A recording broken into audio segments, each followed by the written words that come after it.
Hello, everybody, and welcome to Getting Inside the Right Male Mind. It is lovely to be here, and I'm Lisa Shield. And I'm Benjamin Shield. And together we make up the Shields. Or as we call our business, two shields on a shingle. It's a pleasure to be here. So today we want to talk about fearless authenticity and how to master emotional nakedness without compromising boundaries. So it's interesting. I think many people hearing this title would think, being fearlessly authentic means that you just go and dump everything without filtering. You're just fearlessly authentic.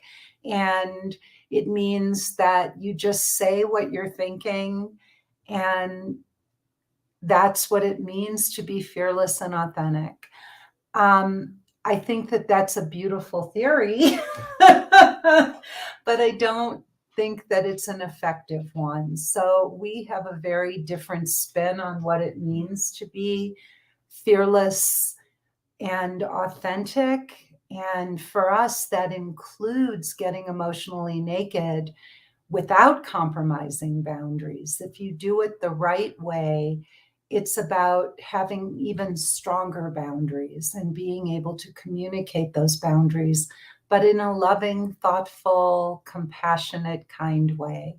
So, Emotionally Naked Dating, our 12-week course that we teach, is all about how to date authentically, but to do it with love and kindness and compassion.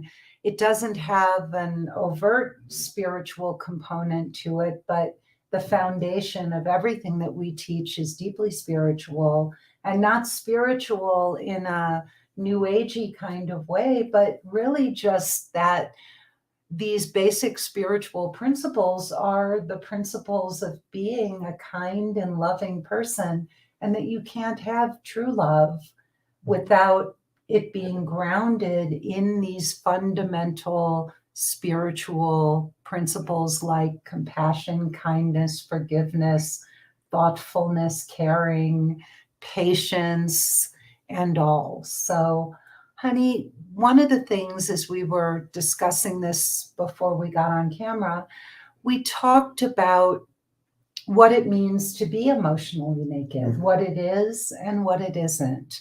So why don't you share a little bit of what you think real emotional nakedness is? I think it's the willingness to share all of us, but perhaps not all at once.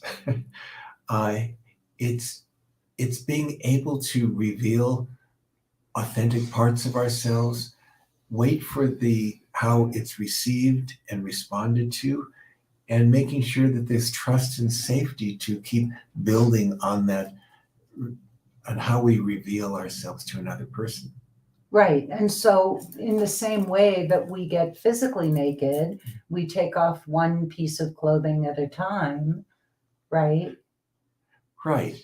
And I think that both men and women can be, I'll say, guilty of really dumping everything out, all of their disclaimers, all of the any dark parts of their history on the first date, and there's no foundation for it. And what is that like for you, babe? Like, let's say you're on a date with a woman and she just essentially, if we're using the metaphor of getting physically naked, she just rips her clothes off in front of you. Well, it's too much. It's almost like, oh my gosh, I'm dealing with all of these issues, all of this history, all of these reservations, all of these things without really knowing the person well. So that becomes in the foreground, and the real person it fades into the background. Right. And it's almost like going to one of those big buffets and just stuffing yourself with what is essentially really crappy food. Right. And you're not looking to going back. Right. You just think, oh my God, why did I do that? and you don't want to go back again.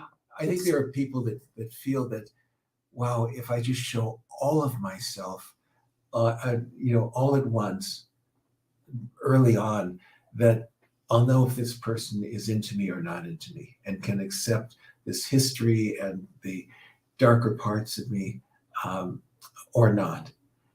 And the fallacy of that is that we need to build a foundation of trust and safety and time and shared experiences, and so that what we think are dark parts of our past or present may not really be that um, dark to someone listening to it as it is to ourselves.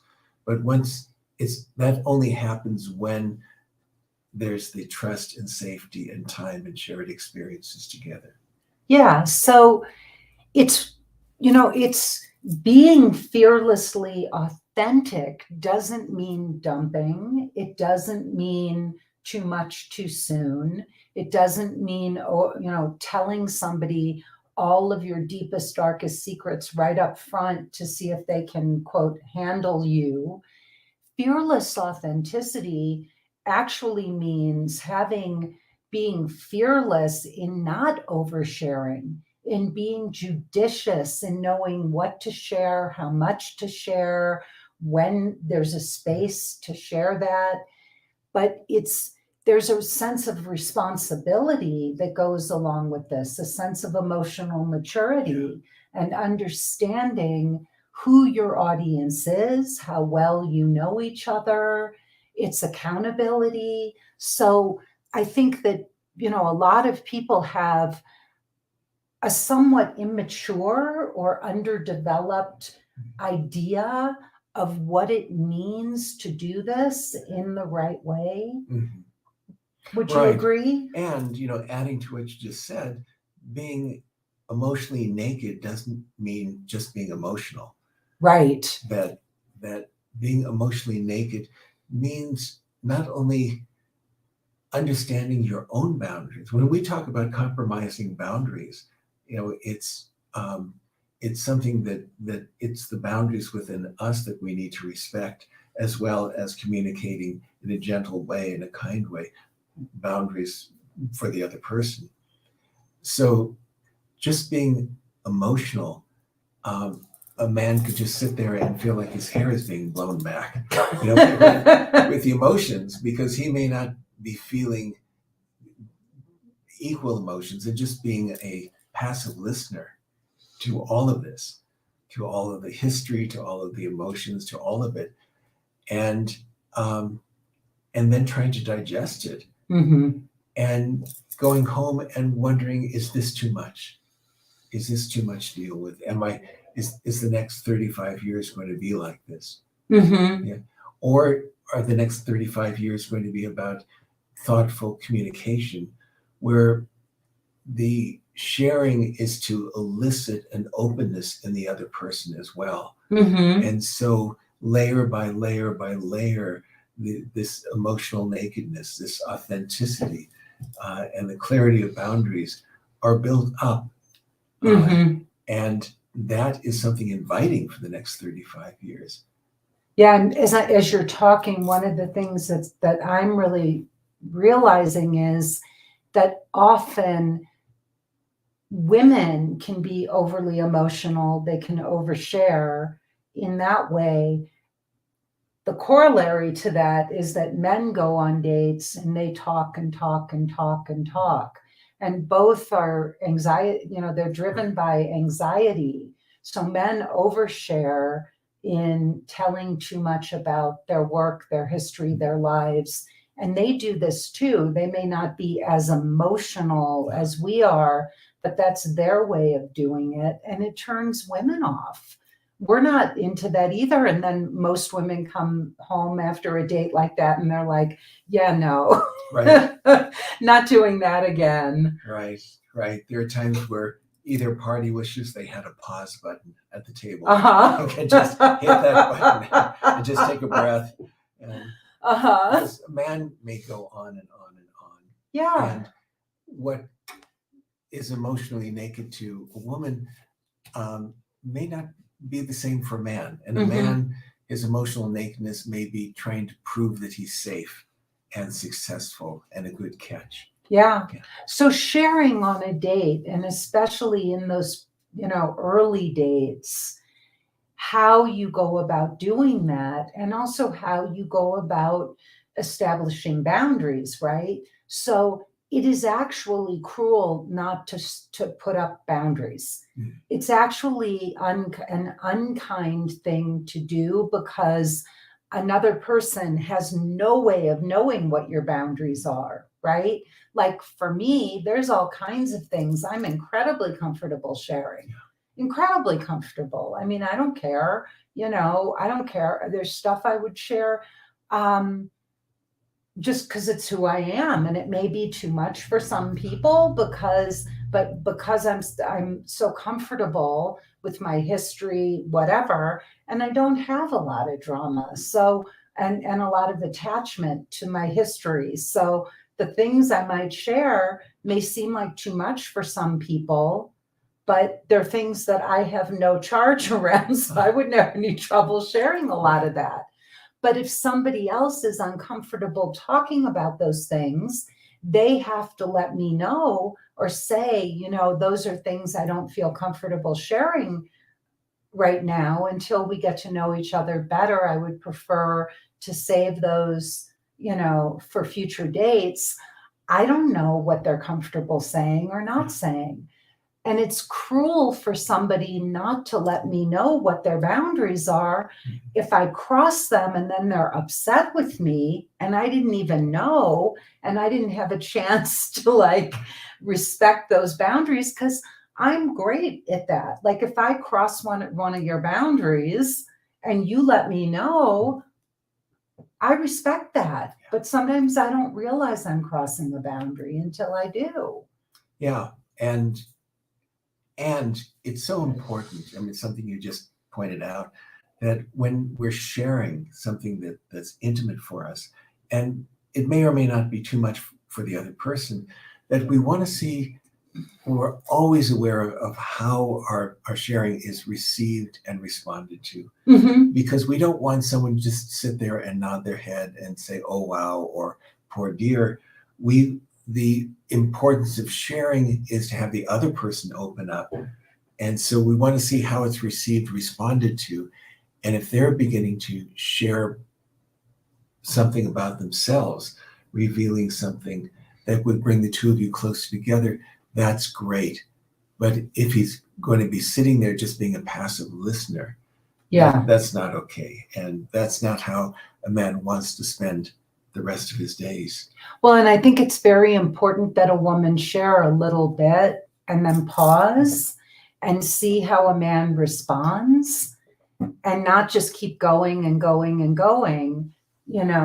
I mean, the great thing with you is that if I say something, or if we're talking and we're sharing, like you may reflect on your former marriage, and there have been times where I've gone into asking you more questions, and you'll say to me, I didn't bring that up to analyze the relationship. It was just something I wanted to share, but I wasn't thinking of going all the way down that road.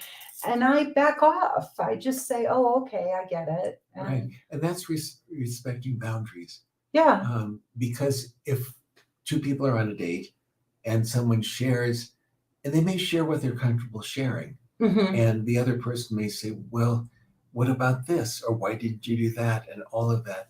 And it becomes processing, it becomes digging into something that's painful, opening up a sore point. So it's really, I think the key is what we call in the program bell jarring, which is really having such presence with the other person that they feel comfortable, they feel received, they feel like nothing else outside of the conversation exists. And when that happens, people they feel safer to contribute. If people are distracted at all, like from a TV set over the partner's shoulder, or their phone, they're checking their phone. That's going to kill communication. That's going to kill sharing. And so it's the presence of two people sitting there where ideally nothing else exists. And even though neither party may remember exactly what was said, they'll remember how they felt, and they'll remember for years to come. Yeah, no, it's beautiful. So when people hear the words fearless authenticity, it means being able to be fearlessly authentic, but it also means that with any great communication, you have to take into account the other person's feelings, the person sitting across from you, if it's a man, if it's a woman, you have to be conscious of their bandwidth, how long you've known each other. You have to really stay present to gauge the other person's responses, even to check in with the other person from time to time and say, are you comfortable sharing this? Is it okay to have this conversation? It really is. Look, I know a lot of women sit back and say, well, why do men have to be so sensitive? And why should I have to moderate how I am with a man? Well, we don't want men being aggressive with us. We don't want men just sitting and talking and talking and talking on a date and not asking us anything. There has to be awareness on both sides of what's going on, and if the other person is able to receive what you're saying, and if they're comfortable having that conversation. Yeah. And if boundaries are crossed, it's so important to communicate that someone crossed a boundary in a kind way. We always want to monitor, are the words we're about to say, are they going to bring the two of us closer together or farther apart? And there's the potential for either. And so we never want to shame. We never want to belittle. We never want to make anyone feel badly or something they may not have done intentionally, but they really need to learn what another person's boundaries are in a kind and gentle way. And again, men will extrapolate that into the future. Like, wow, if I screw up, am I going to be belittled? Am I going to be shamed? Is this person not going to have respect for me? Or is the person going to be able to share it in such a kind way that it actually brings us closer together? So that's the goal. Yeah. So I know that this is a little spontaneous, but I think it would be useful for people listening. So let's model some fearless authenticity. Let's, getting emotionally naked without, compromising boundaries. So let's pretend we're on a first date. Okay. And let's model this. Let's show them how it would look to be fearlessly authentic, but have really clear boundaries. Wow, I'm so sorry I'm late. I'm never late, but I got lost, and I'm so sorry. Yeah, no, that's okay. I understand. I actually felt guilty because that intersection is not a good intersection, and I probably should have warned you ahead of time. Well, I got so tense because I've been looking forward to this date so much. I in all honesty, I changed my shirt 3 times. just and I just to see, I just wanted to look nice tonight. Did you really? Yeah. Well, you have it's a very nice shirt. I did notice that when you walked in. So tell me, tell me about you, what you do. Well, I do what I call manual therapeutics. Uh-huh. It's old school, hands-on. I've done it for over 40 years now, and it's a passion of my life. And truthfully, it's hard to separate what I do from who I am. It's Uh-huh. so integral to my life, and it brings me so much joy and challenge. Uh-huh. I'm so sorry, but I really don't understand what manual therapeutics is. Well, it's someone comes in most often in pain, and I've specialized in so many things over the years that I'm happy to be a generalist again. So Uh-huh. just with hands-on manipulation, I can help relieve someone of their headaches or foot issues or sciatica, things like that. So are you a massage therapist? Well, it's more towards osteopathy than it would be more towards a massage. In other words, massage is to make someone feel better at the moment, perhaps. Uh-huh. And my goal is to make people feel better in the long run. And I don't really understand the difference. Well, you know, as we get to know each other, uh, I think that, and maybe I could even show you, Uh-huh. I think that would be the very best thing because sometimes things don't have a vocabulary to really describe them accurately. So I'd love to, as we get to know each other, uh, I'd love to show you what I do. Yeah, and I think it's probably too soon to have a massage or Yeah, to do that, but exactly. But as we get, I look forward to getting to know each other uh-huh. and and sharing that, Mhm. on that next level. Okay. All right. Well, that would be wonderful. Great, Yeah, I would look forward to that. great. Yeah. So I don't know if people watching could see, but there was a point where I wasn't really understanding what you were saying, and you kind of got to a point where I could see that you were frustrated and you didn't want to keep explaining yourself.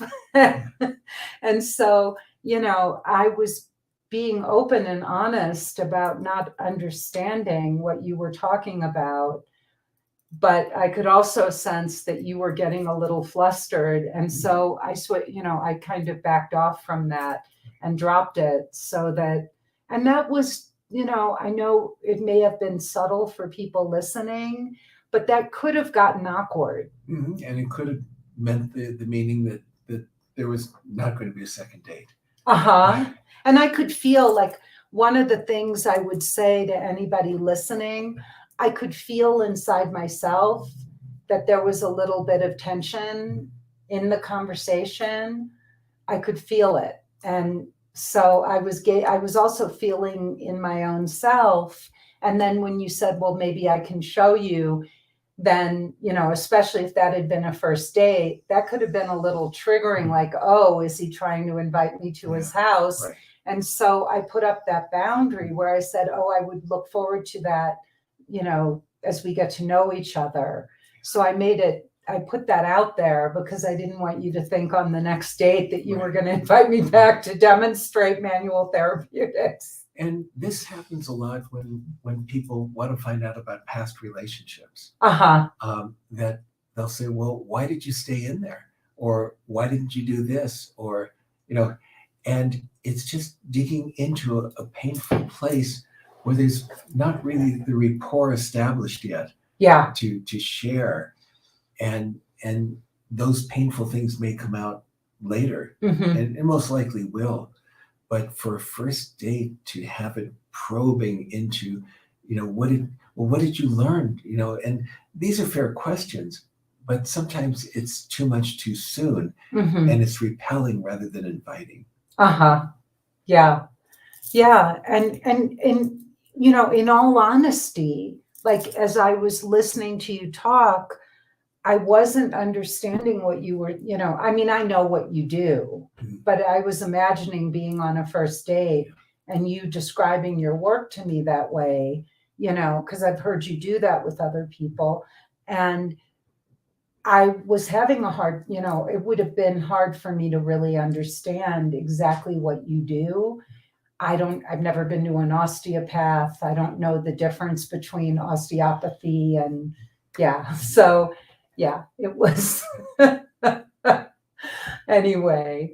But it's navigating those things and knowing how to drop them and move on from those topics and respect each other's boundaries and move on to other things. Hmm. Yeah. Good. All right. Well, I think both of us have kind of exhausted this topic. Is there anything else you want to share on this, honey?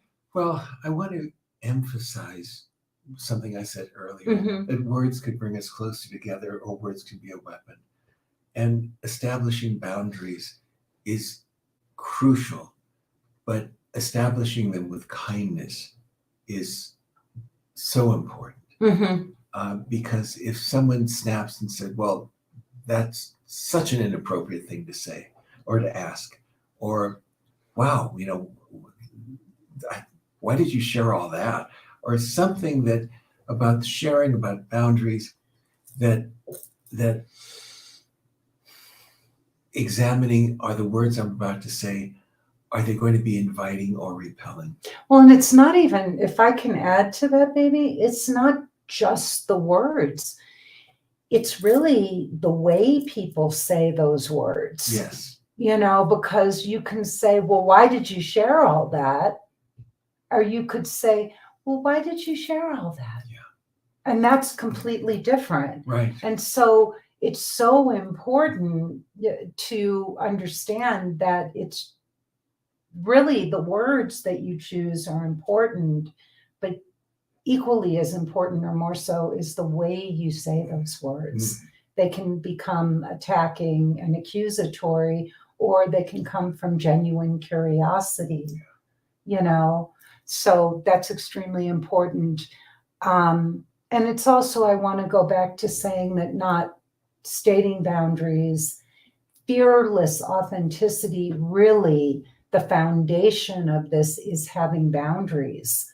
Because if you don't do that, it's cruel. Two people don't know where those boundaries are. And it really is cruel to the other person because everybody has different boundaries. Everybody has different limitations. At different times in a relationship. Yes. And in different moments. I am a little attenuated. I have a headache right now. And what I'm capable of talking about, feeling the way I feel in this moment, is very different than what I would be capable of, conversations I could have if I were feeling better. So, all of those things have to be considered. And if somebody doesn't know, it's like we often tend to get short with each other. We're not feeling well, or we're stressed out, or whatever. That's another boundary. Hey, I have a headache right now, or I'm really stressed out. I would love to have this conversation, but now is not the best time to have it. Right. And that's also fearless authenticity. Mm-hmm. Being able to say, this is not the best moment. Can we do this at another time? I'd be happy to talk to you later. So we did that this morning, where I was just waking up. Yes. And you said, well, let's talk about the Facebook Live today. And I said, could we, I'd be happy to. Could we do this after I take a shower? Mm-hmm. And that was great. Yeah. So it's being able to communicate and also being aware of what your own needs are and communicating those needs to the other person, because it changes from moment to moment. It may not even be that you don't want to have a certain conversation, but fearless authenticity would be to be able to say, this isn't the right moment for that conversation. I would love to have it. Could we do this, when I'm feeling better? Or could we do this after we've had a few dates and we get to know each other? So it is unkind and cruel not to express your boundaries, because so often I have seen our clients want to cut off perfectly good men because of one thing they said or did that crossed a boundary that they never expressed to the person. And so I think so many relationships, so many opportunities are thwarted because people don't express their boundaries. Yeah. Absolutely. And another thing I'd like to add is that there's a tendency that we want to have a lot of disclaimers up front early on, like I'm this, I'm that, or my family is this, or my job demands this, or my health is this, or my history is this. And because we feel that it's fair to the other person, and if they get to know us better, then they may just get turned off when they hear these things. So I'm going to do it all up front. And we have a client in the in one of our groups who has had kind of a very tragic past, which she's overcome. But she was sharing that on the first date, and it was too much for a man to take in emotionally, because he didn't know what to say to kind of comfort her, or to or how to respond. But it was just too much, and she was never getting second dates. This is a beautiful woman, gorgeous, and she wasn't getting second dates.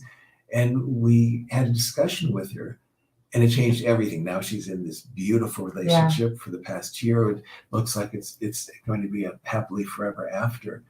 But she didn't share everything up front, and they got to know each other, and it slowly titrated out. It was metered out in ways that both people felt comfortable with.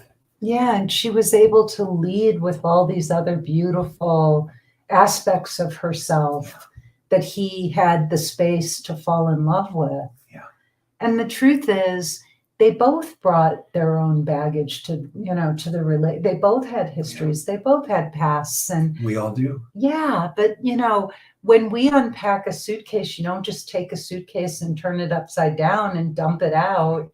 You unpack things slowly. You put them in drawers. Each thing has its place, and it's gradual. It's not all at once. And that's really, real authenticity, emotional nakedness. It should be unpacked thoughtfully, carefully, and over time, not just taking the suitcase and flipping it over and dumping everything out on the bed. So we're talking about being aware of the other person. We're talking about communicating with kindness and awareness. And compassion. And compassion. And compassion for the other person, compassion for ourselves. And communicating not solely in a way of just telling people about ourselves, but sharing something with the idea that we're opening a door for the other person to walk through and to share something about themselves. And that's how not only communication, but relationships are built. Yeah, beautiful, honey. All right. Well, this has been Getting Inside the Right Male Mind. I'm Lisa Shield. And I'm Benjamin Shield. And thank you so much for joining us. Please tell everyone you know, your brothers and sisters and mothers and fathers and your aunts, uncles, colleagues, girlfriends, guy friends, everybody you know about this broadcast. We're saying things in a new way, in our way. We hope it's different. We hope that we speak from our hearts and from the wealth of our 20 plus years together. And if you really like what you hear and you're thinking about wanting to work with us so you can find a beautiful guardian of your soul relationship like we have, you can go to lisashield.com and click the button anywhere on my website to watch my free presentation. Stay to the end, because that's where you can sign up for a call where we will discuss how you can work with us to get this solved. You can also send your ideas to podcast@lisashield.com. Some of our best ideas come from you. And I guess that's everything. We also do another episode. I do another episode myself.